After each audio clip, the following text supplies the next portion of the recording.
स्वागत है साथियों आपका अपने YouTube channel fact with SK पर। तो आज हम BSF SCRO RM के सिलेबस में फिर से एक नया चैप्टर लेके आए हैं फिजिक्स में, भौतिक विज्ञान में, जो हमारा गति के नियम हैं। गति के समीकरण जो चैप्टर था वो मैंने पूरा करा दिया था विद कॉन्सेप्ट और उसके क्वेश्चन। तो अब अगला चैप्टर है गति के नियम। ठीक है, इसमें हम पढ़ेंगे न्यूटन के गति के नियम कितने हैं, न्यूटन ने कितने गति के नियम दिए थे, संवेग, संवेग संरक्षण, आवेग और ये बल की परिभाषा, ये इसमें पढ़ेंगे हम। तो देखते रहिए वीडियो को। वीडियो अगर अच्छा लगे तो लाइक और शेयर करो और अधिक से अधिक सब्सक्राइब करो, हमें अधिक से अधिक सपोर्ट करो और चैनल को सब्सक्राइब करो। ठीक है, ओके, चलो बिना देरी के लिए शुरू करते हैं। ओके, देखिए यह गति के नियम। ठीक, पिछली बार जो चैप्टर था भौतिकी का उसमें गति के समीकरण, इसमें फर्क है। उसमें गति के समीकरण u बराबर v, वो v बराबर u प्लस at वाले ये जो समीकरण पढ़ाए थे, अब इसमें है ये नियम। ठीक है, गति के नियम, इसमें हम पढ़ेंगे नियम। जो गति के नियम किसने दिए थे? न्यूटन ने। तो या तो न्यूटन के नियम बोल दो, न्यूटन के गति विषयक नियम, या फिर गति के नियम बोल दो। ठीक है, और गति के समीकरण किसने दिए थे? गैलीलियो ने। ओके, तो ये समझ में आ गया होगा। तो मैं यहां पर नोट कर देता हूं गति के नियम। गति के नियम, लॉ ऑफ मोशन किसने दिए थे? न्यूटन ने। न्यूटन ने। ठीक है, गति के नियम और गति के समीकरण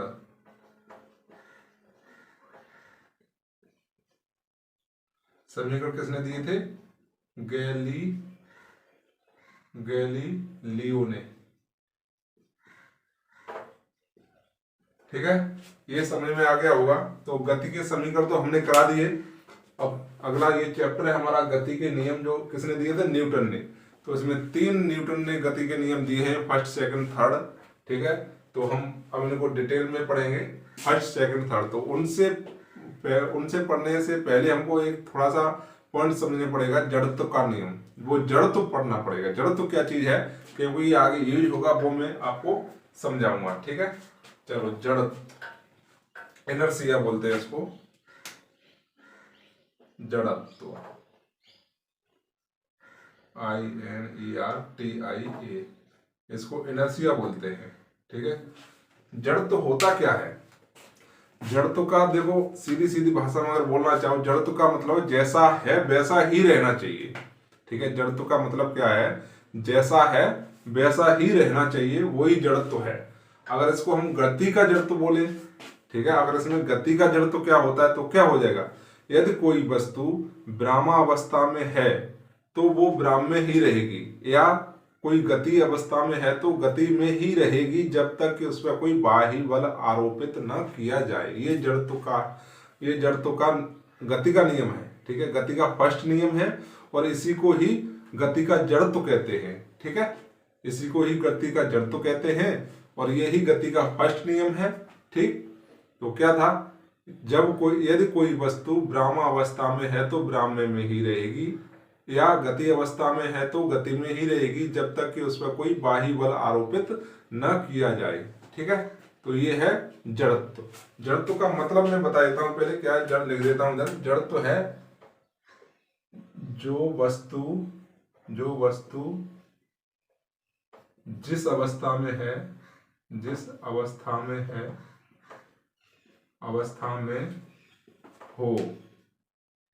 उसी अवस्था में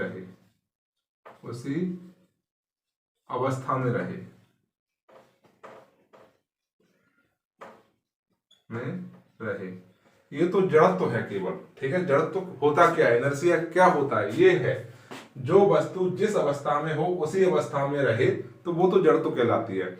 अब इसमें आएगा गति का जड़त्व क्या है। तो गति का जड़त्व ये है जो वस्तु गति कर रही है, या विराम अवस्था में है, या गति कर रही है, उसी अवस्था में रहनी चाहिए। ठीक है, जिस अवस्था में है उसी अवस्था में रहनी चाहिए जब तक कि उस पर कोई बाह्य बल आरोपित न किया जा सके। ठीक है, तो आगे मैं पढ़ाता हूं गति का जड़त्व। ठीक है, चलो इसको उतार लो।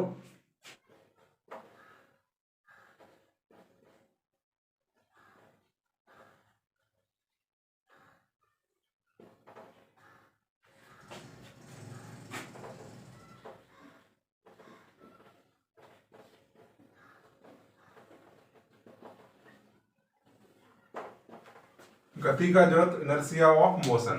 ठीक है, इसका क्या मतलब है, मैंने जड़ तो बता दिया, जड़ तो जो एक शब्द अलग है जड़त्व, उसका तो परिभाषा बता दिया, जो जो वस्तु जिस अवस्था में है उसी अवस्था में रहेगी।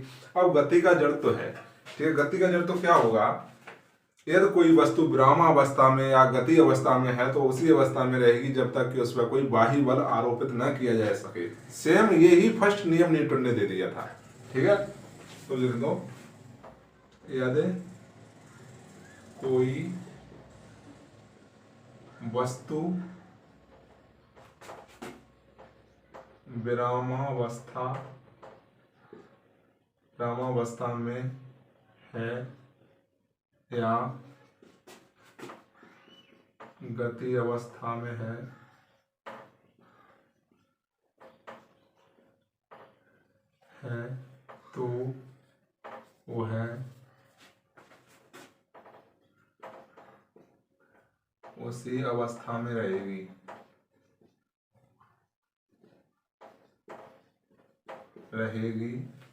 वह उसी अवस्था में रहेगी जब तक कि उस पर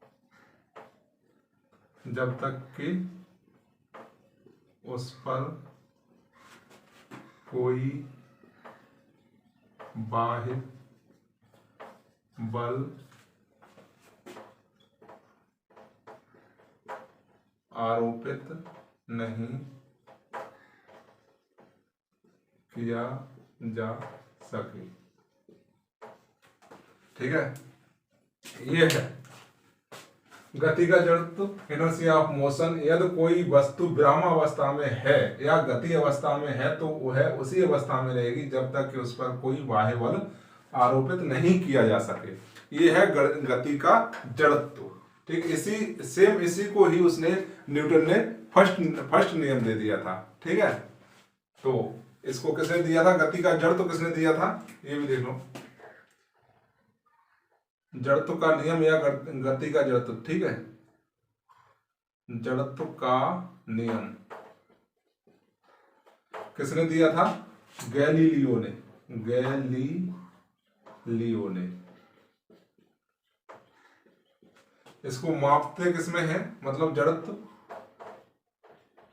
जड़त्व का माप ये होता है द्रव्यमान। ठीक है, कहने का मतलब है जड़ तो क्या है, कोई चीज अगर जैसी की वैसी है तो वो बाहर ही है एक तरह से। ठीक है, वही है, तो किसमें मापेंगे इसको, द्रव्यमान में। ठीक है, ये उतार लो इसको, आ गया होगा समझ में। जड़ तो क्या होता है, फिर गति का जड़ तो क्या होता है। ठीक है, जड़ तो वही है, जैसी जब यदि कोई वस्तु जैसी है वैसी ही रहनी चाहिए, उसका कोई मतलब जैसी है तैसी ही रहनी चाहिए। और गति का जड़ तो क्या है, यदि कोई वस्तु विराम में है या गति अवस्था में है तो वह उसी अवस्था में रहेगी जब तक कि उस पर कोई बाह्य बल आरोपित नहीं किया जा सकते। सेम इसी को फर्स्ट नियम दे दिया था न्यूटन ने। ठीक है, चलो उतार लो उसको।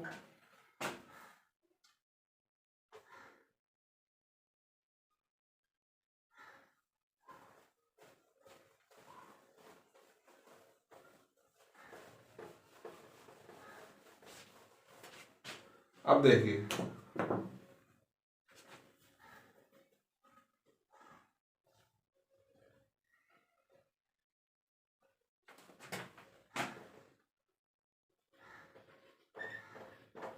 न्यूटन का प्रथम नियम। ठीक है, इसको बोल देते हैं गति का प्रथम नियम। कैसे लिख लो, गति का प्रथम नियम।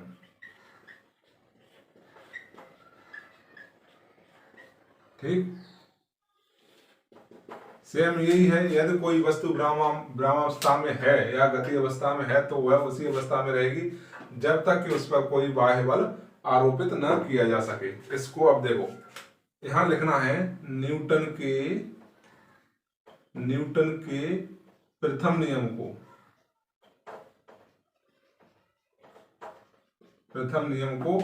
जड़त्व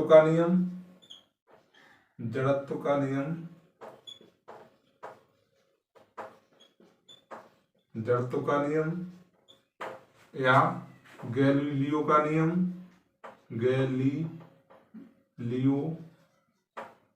गैलीलियो का नियम कहते हैं, या नोट डाल के लिख लेना, ठीक है, नोट। न्यूटन के प्रथम नियम को जड़त्व का नियम या गैलीलियो का नियम भी कहते हैं, अब क्वेश्चन में आता है न्यूटन का फर्स्ट नियम किस पे आधारित है, तो जड़त्व पर आधारित है। यहां लिखना चाहो लिख लो, यह है जड़त्व पर आधारित है, जड़त्व पर आधारित है।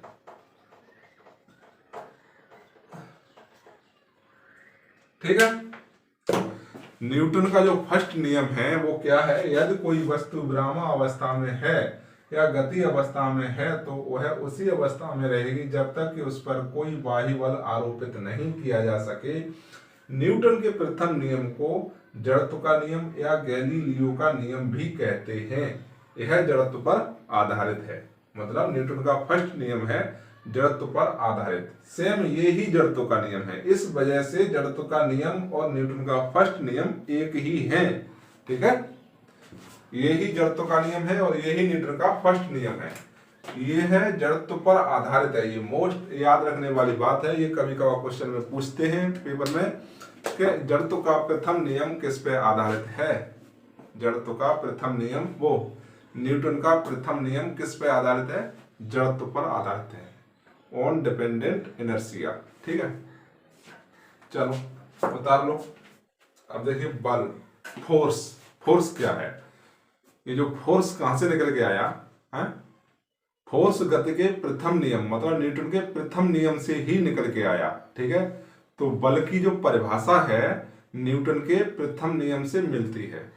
ठीक है, क्वेश्चन आएगा कि बल की परिभाषा न्यूटन के कौन से नियम से बनती है या निकलती है, तो न्यूटन के प्रथम नियम से। कैसे निकलती है ये नहीं आपने कभी पढ़ा होगा, ऐसे ही लिख दिया होता है कि न्यूटन के प्रथम नियम से निकलती है।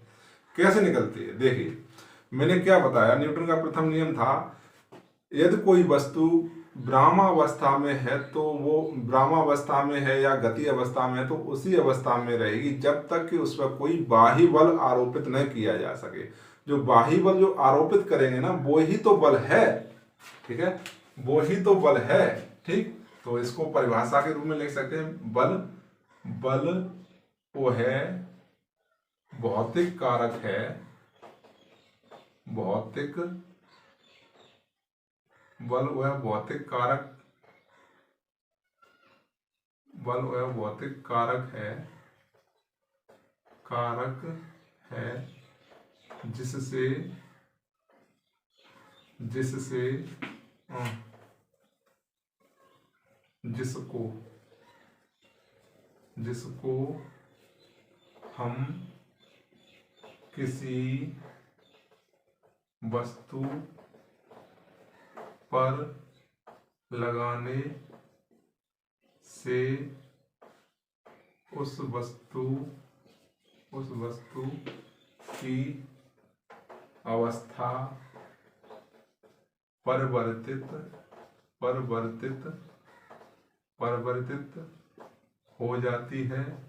किसी वस्तु पर लगाने से उस वस्तु की अवस्था परिवर्तित हो जाती है या होने की कोशिश करते हैं,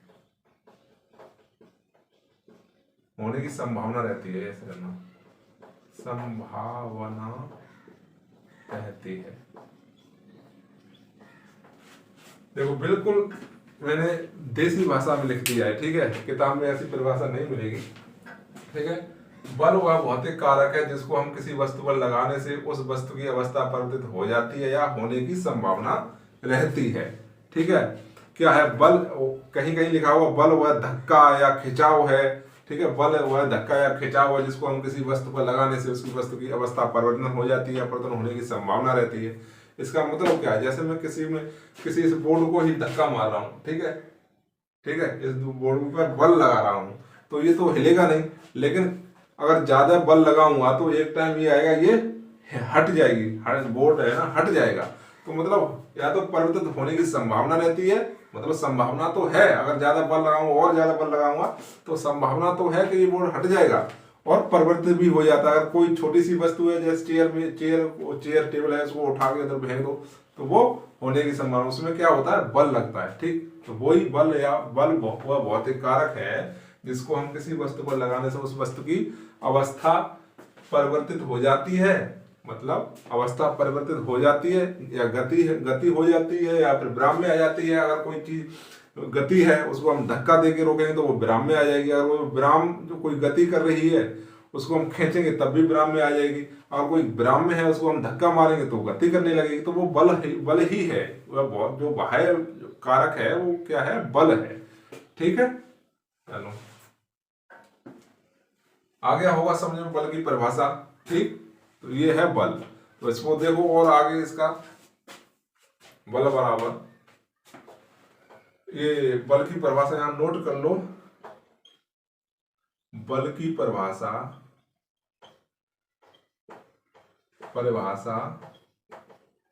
न्यूटन के प्रथम नियम से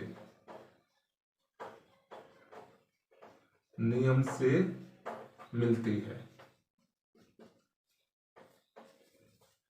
न्यूटन के प्रथम नियम से मिलती है। ठीक है, ये भी ऑब्जेक्टिव टाइप का क्वेश्चन पूछता है कि बल की परिभाषा कौन से नियम से, न्यूटन के कौन से नियम से मिलती है, तो न्यूटन के प्रथम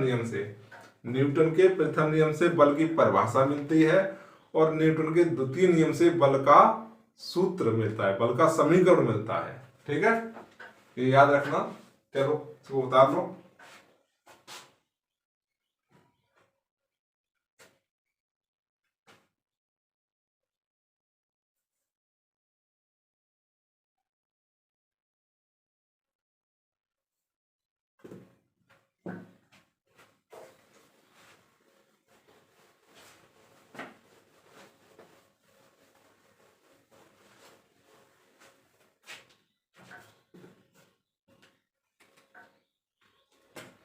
अब पढ़ेंगे संवेग।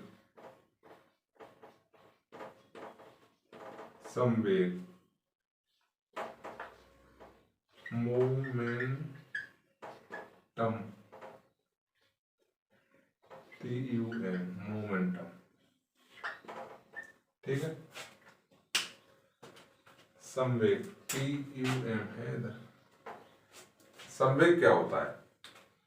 संवेग इसको पढ़ते हैं, देखो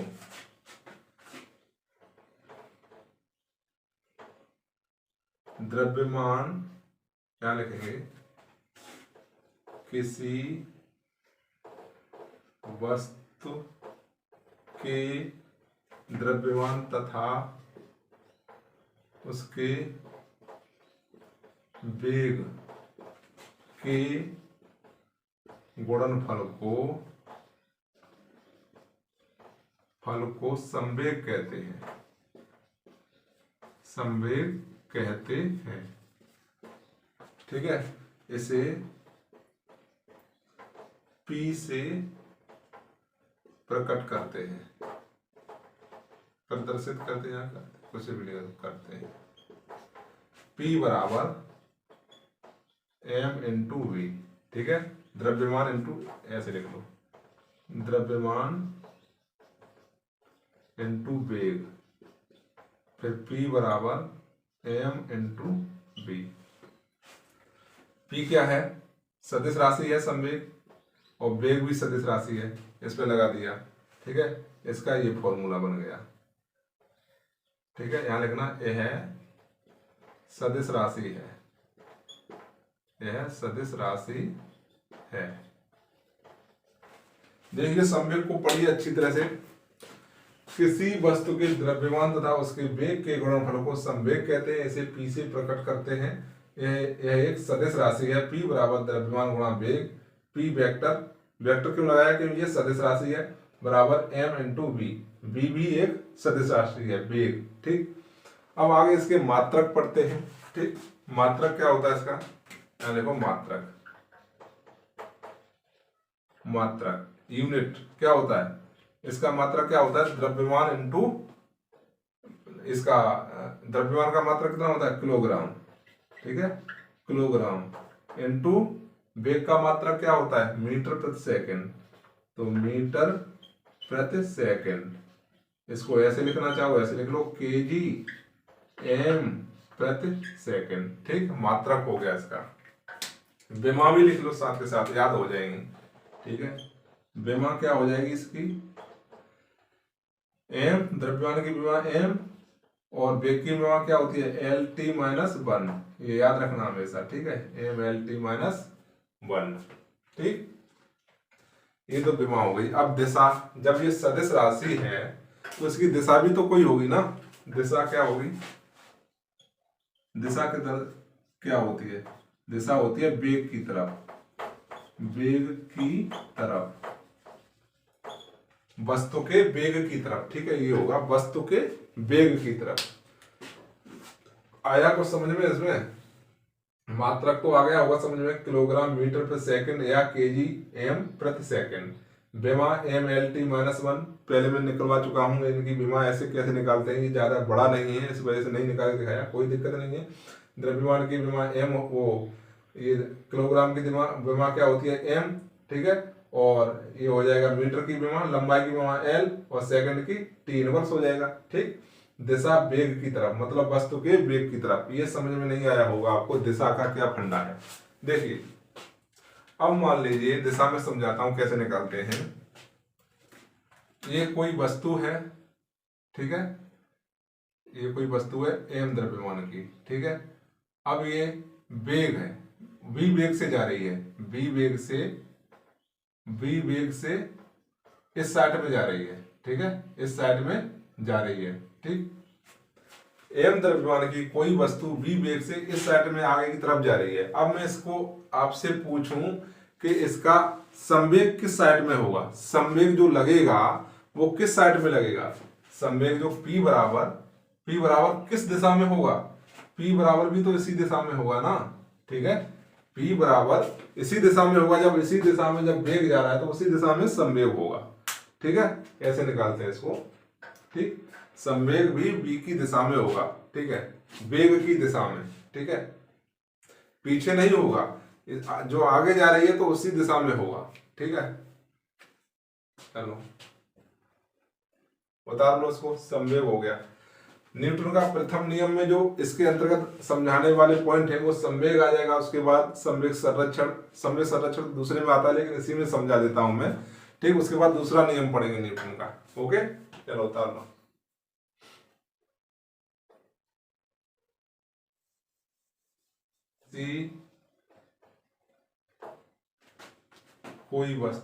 कोई वस्तु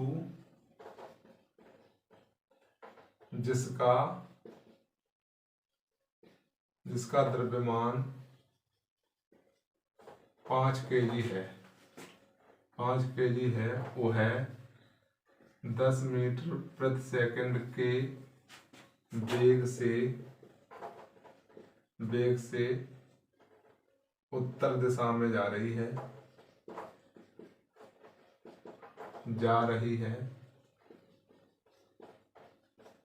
तो उसका संवेग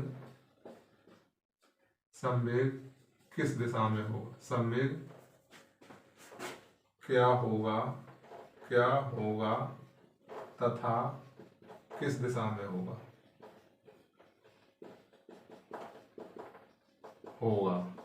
ठीक है, ये क्वेश्चन है। कोई वस्तु जिसका द्रव्यमान 5 kg है वह 10 मीटर प्रति सेकंड के वेग से उत्तर दिशा में जा रही है, तो उसका संवेग क्या होगा तथा किस दिशा में होगा। ठीक, ये पूछ रहा है। कैसे निकालेंगे, P बराबर क्या होता है, m इंटू बी। ये होता है ना, P बराबर m इंटू बी। तो P तो संवेग है ही है, m कितना है 5 kg। ठीक है, 5 इंटू बी कितना है 10 मीटर प्रति सेकंड, तो 5 9 50 क्या हो जाएगा, केजी एम प्रति सेकंड। ये आंसर आ गया। क्या ये आंसर है संवेग बराबर, आंसर ठीक है। ठीक है, आंसर तो ठीक है, लेकिन ये और पूछ रहा है तथा किस दिशा में होगा। तो मैंने बताया जो संवेग लगता है इस पे, तो किस दिशा में लगता है, वेग की दिशा में ही लगता है ना। तो वेग किस दिशा में, उत्तर दिशा में। ठीक है, तो संवेग भी उत्तर दिशा में हो जाएगा। उत्तर दिशा में। ठीक, ये पॉइंट पूछता नहीं है लेकिन मैं आपको समझाने के लिए लिख दिया है। अब मान लीजिए आगे कोई क्वेश्चन आएगा कि उसकी दिशा उसके अनुदिश होती है, विपरीत होती है, तब क्या होगा यहाँ आंसर? उत्तर का विपरीत क्या हो जाता है? दक्षिण। ठीक है, तो दक्षिण आ जाता। ठीक, वो आगे भी क्वेश्चन आएंगे तब मैं बता दूंगा, और भी प्रकार के, यहाँ ज्यादा सोचने वाली बात नहीं है, यहाँ तक ही देख लो। ठीक है, चलो बता दो उसको।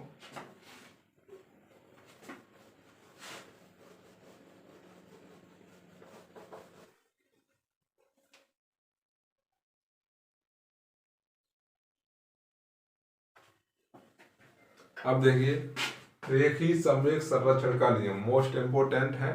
ठीक है, रेखी संवेग हो या केवल संवेग आ जाए, अगर कहीं संवेग लिखा है ना तो उसको रेखी ही संवेग समझना। रेखी संवेग, लीनियर मोमेंटम। ठीक है, कोई फर्क नहीं पड़ता, अगर संवेग लिखा है तो उसको रेखी संवेग भी बोलते हैं। अगर कोणीय संवेग लिखा है वो अलग अलग हो जाता है। ठीक है, वो घुमाव वाले गति में आ जाता है, सर्कुलर मोशन में। ठीक है, ये रेखी संवेग का मतलब है कि ये जो संवेग दिया है वो एक ही लाइन में गति हो रही है। ठीक है, वो वाली गति है। अभी हम वही सैंपल रेखी गति पढ़ रहे हैं। ठीक, तो रेखी गति पढ़ रहे हैं तो संवेग होगा रेखी संवेग या संवेग, एक ही बात है। ठीक है, यहाँ कंफ्यूज मत हो ना, मैंने रेखी लिख दिया, कोई दिक्कत नहीं। अगर संवेग संरक्षण भी पूछे ना तब भी यही है। तो क्या नियम होता है इसका? दो, या ये क्या नियम होता है? किसी बाह्य बल की अनुपस्थिति में दो या दो से अधिक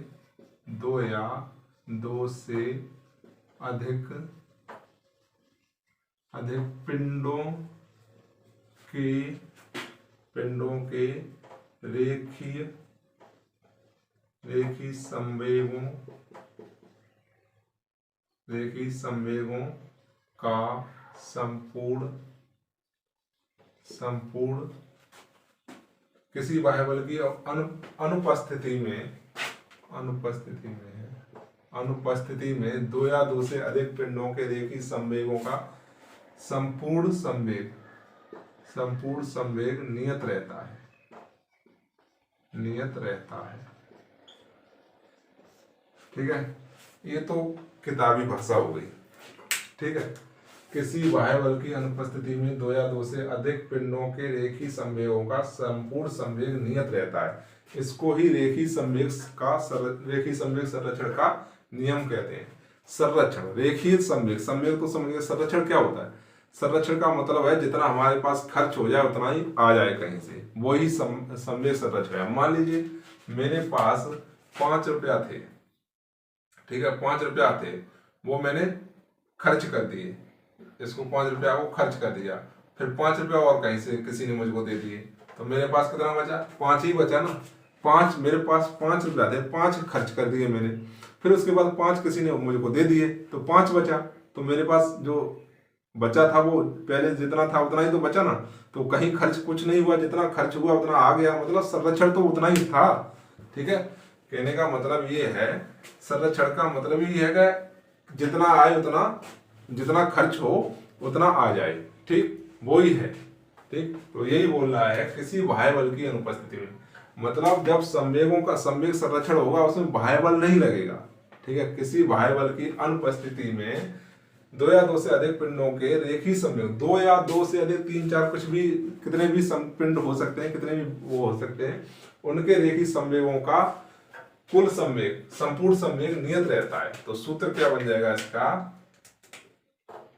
P1 प्लस P2 बराबर कांस्टेंट नियत। ठीक है, नियत। ठीक, ये बन जाएगा, ये इसका सूत्र बन जाएगा। ठीक है, तो P1 P2 क्या लिखेंगे? P1 क्या होता है? P बराबर क्या होता है? M1 B1। ठीक है, U लिखो यहाँ पर, प्रारंभिक वेग लिखेंगे ना, M1 U1 plus M2 U2 बराबर कांस्टेंट।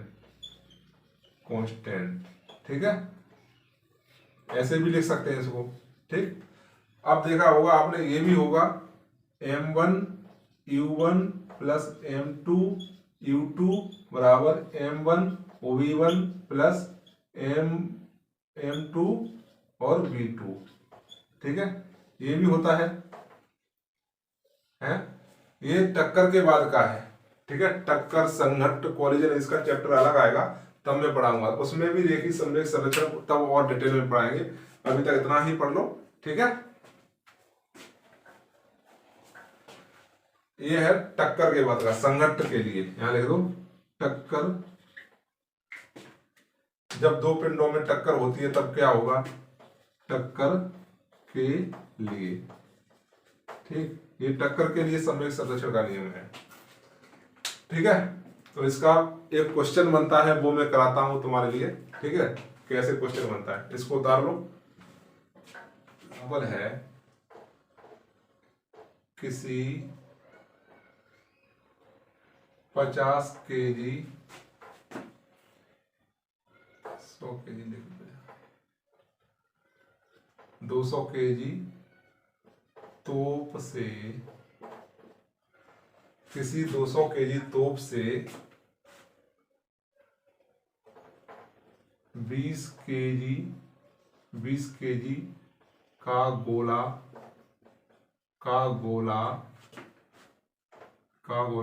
100 मीटर प्रति सेकंड के वेग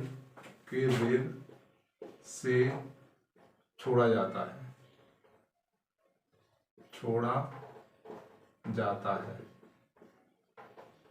तो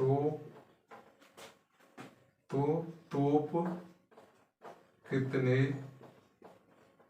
कितने वेग से पीछे हटेगी, ठीक है। ऐसा एग्जाम्पल पूछ लेता है, कभी बंदूक और गोली वाला पूछेगा, कभी नाव वाला पूछेगा, कभी तोप वाला पूछेगा, ठीक है। तो पहले मैं यही समझा देता हूँ, बाकी न्यूमेरिकल में करवा दूंगा। देख, किसी 200 kg तोप से 20 kg का गोला 100 मीटर पर सेकंड के वेग से छोड़ा जाता है, तो तोप कितने वेग से पीछे हटेगी। अब मान लीजिए अगर कोई तोप है, उससे कोई गोला छोड़ेगा तो तोप थोड़ा पीछे हटती है, जैसे बंदूक भी पीछे हटती है, तो वो बंदूक जो पीछे हट रही है उसका वेग पूछ रहा है, ठीक है। तो संवेग संरक्षण के नियम से यही लगेगा, जैसे संवेग संरक्षण का नियम m1v1 बराबर m2v2, ठीक है, या m1u1 कर दो या m2v2, कुछ भी कर सकते हो, इसमें कोई दिक्कत नहीं है, ठीक है।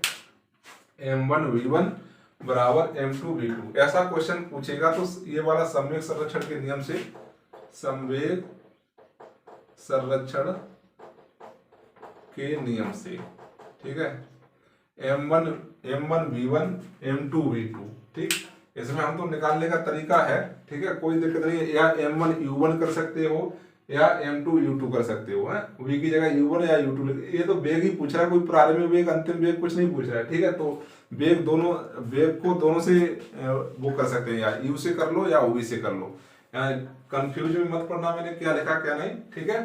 m1u1 और m2v2, तो क्या पढ़ेंगे, देखिए m1 बराबर क्या है, m1 बराबर 200 kg, ठीक है। हमेशा m1 को बड़ा लेना या छोटा लेना कोई दिक्कत नहीं, दोनों बराबर में है, कुछ भी ले सकते हो, ठीक। m1 है 200 kg द्रव्यमान, और v1 तो पूछ रहा है। अब यहां देख लेना, v2 मत लिख देना, क्योंकि जब m1 आपने 200 kg तोप के लिए लिख दिया तो तोप की ही तो गति पूछ रहा है, कितने वेग से पीछे घटेगा, है कितने वेग से पीछे तोप हटेगी, वही तो पूछ रहा है v1, ठीक है। अब m2 क्या है, m2 20 kg का गोला है, v2 क्या है 100 मीटर पर सेकंड है। अब इसमें रख दो m1 कितना 200 गुणा v1, तो पूछ रहा है हमसे m2 कितना है 20 और v2 100, काट दो इसको, ठीक है। तो कैसे काट देंगे, देखो 2 0 से 2 0 कैंसिल, तो v1 बराबर कितना आ जाएगा 2/20, v1 बराबर 20/2, ठीक है। तो कितना 10, v1 बराबर 10 मीटर प्रति सेकंड, ठीक है। तो तोप 10 मीटर प्रति सेकंड के वेग से पीछे हटेगी, ठीक है। ये हो जा, ऐसे क्वेश्चन ऐसे बनेगा, ठीक है। किसी 200 kg तोप से 20 kg का गोला 100 मीटर प्रति सेकंड के वेग से छोड़ा जाता है, तो तोप कितने वेग से पीछे हटेगी। ये तोप वाला है, कोई बंदूक वाला भी आ जाएगा, बोलेगा 5 kg वाली बंदूक से इतने मीटर प्रति सेकंड के वेग से ये बुलेट छोड़ा जाता है, तो बंदूक कितने वेग से पीछे हटेगी। नाव वाला आ जाएगा, ठीक है। तो ये सब संवेग संरक्षण में आते हैं।